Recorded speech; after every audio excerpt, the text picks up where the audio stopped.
மயிலானத்திலேருந்து உத்தமதானி டிபிசியில் நெல் கொண்டு வந்து கொட்டியிருக்கோம். 3 ஏக்கர் நெல். அது இப்போ என்ன எல்லாமும் முளைச்சி போச்சு. 2-3 நாளாக மழை பெஞ்சதில்லை. களை மட்டம் இல்லை.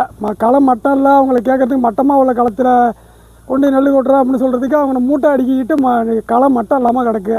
அவங்க மூட்டை வெளில போனால் தான் களை மட்டமாக இருக்கும், நாங்கள் நெல் கொட்டை விடுவோம் அப்படின்னு சொல்கிறாங்க. மூட்டை வெளியிலையும் போகல.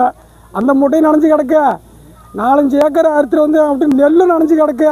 இதுக்கு என் வீட்டு இத்தனை நாளாக 10 நாள் 15 நாளாக அலையிறது தான் நாங்கள் மிச்சம். நெல் முளைச்சி கிடக்கு. யாரும் பிடிக்க மாட்டேன்னு சொல்கிறாங்க. அரசு அதிகாரியை வந்து இதுக்கு தகுந்த நடவடிக்கை எடுக்கணும். களத்தை மட்டம் பண்ணி கொடுக்கணும். மெயினாக களத்தை மட்டம் பண்ணி கொடுங்க. எங்களுக்கு விவசாயிக்கு ஒரு நல்லது செஞ்சு கொடுங்க. எவ்வளோ நாளாக நீங்கள் நெல்லை கொட்டி காத்துருக்கீங்க? 15 நாளாக நெல்லை கொட்டி காத்துக்கிட்டு இருக்கோங்க. நாங்கள் இந்த போகிறோம், நாளைக்கு போகிறோம். டெய்லி மழை பெய்யுது. டெய்லி அவங்க வந்து சாக்கு கொடுக்க மாட்டாங்க. கேட்டால் இடம் மட்டும் இல்லை, சாக்கு எடுக்க முடியல அப்படின்னு ஏதாவது சொல்லிக்கிட்டு தான் இருக்க. நெல் பிடிக்க மாட்டாங்க. இதுக்கு அரசு வந்து தகுந்த நடவடிக்கை எடுக்கணும். களத்தை மட்டம் பண்ணி கொடுக்கணும். உங்கள் பேர் என்ன? என் பேர் முருகன். நான் உத்தமதானி கிராமத்துலேருந்து சங்கர் பேசுகிறேங்க.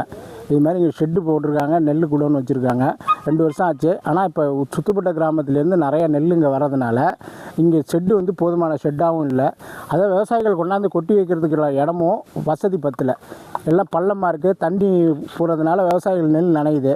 இதை கொஞ்சம் மோடு பண்ணி இன்னொரு ஷெட் அமைச்சு கொடுத்தா எங்களுக்கு ரொம்ப சௌகரியமாக இருக்கும். சுற்றுப்பட்ட கிராமத்தில் எல்லாம் நிறைய இங்கே வர்றதுனால இது வந்து நல்லா ஷெட்டு வந்து அதிகமாக வேணும். இடப்பரப்பு உங்களுக்கு பத்தாது இருக்கிறதுனால கம்பி வேலி சுற்றி போட்டிருக்கிறதுனால அந்த இடப்பரப்பு இருக்கிறதுலையும் எக்ஸ்டெண்ட் பண்ணி மோடு பண்ணி தரணுமான்னு கேட்டுக்கிறேங்க. இப்போ இந்த ஷெட்டு போகிறதுக்கான நெல் கொள்முதல் வந்து பண்ணணும். கொள்முதல் பண்ணாதாங்க அடுத்த வேகமாக நெல் உற்பத்தியை ஷெட்டில் வச்சு பாதுகாக்க முடியும். இப்போ இருக்கிற நெல் எல்லாமே நனைஞ்சு போய் சேதமடைந்து விவசாயி ரொம்ப பாதிக்கிறாங்க. அதுக்கு தக்க நடவடிக்கை எடுக்கணும். எவ்வளோ மூட்டைகள் தேக்கம் அடைஞ்சிருக்கு? இது ஒரு 10,000 மூட்டை தேக்கம் இருக்குங்க. இப்போ போட வேண்டிய மூட்டையே ஒரு 3000 மூட்டை வெளியில் கிடக்கு. வெளியில் கட்டு முந்தா நாள் மழையில் நிறைய சேதம் ஆகிடுச்சு. விவசாயிகள் ரொம்ப பாதிக்கப்பட்டிருக்காங்க. அதை மாய்ச்சரைசிங்கி பார்த்து குறைச்சி போட்டு எடுத்தால் ஒழிய விவசாயிகளால் ஒன்றும் செய்ய முடியாது. உங்கள் பேர்? சங்கர். அந்த நெல் ஒரு வாரம் இருக்கு. எனக்கு முன்னே வந்து நெல் கிடக்கு. நாங்கள் விவசாயம் சண்டை போடுறதா? ஏன் நெல் பிடிக்காம நெல் பிடிச்சி சண்டை போடுறதா? ஒரு நெல் சோழப்பட்டில் பிடிக்கிறாங்க, அம்மா தண்ணியிலையும் பிடிக்கிறாங்க. ஏன் இங்கே பிடிக்கல? என்ன செய்யணுங்கன்னு எதிர்பார்க்குறீங்க? நம்மளுக்கு இல்லைங்க, நாட்டுடைய உற்பத்தியே உணவு தான். அதை பண்ணாம மற்றெல்லாம் கவர்மெண்ட் பண்ணுது. அது தப்பு இல்லை. விவசாயம் செய்யும்ல, அது முக்கியம் தானே. இந்த பிசி 3 நாள் வரலங்க. ஏன் வரல?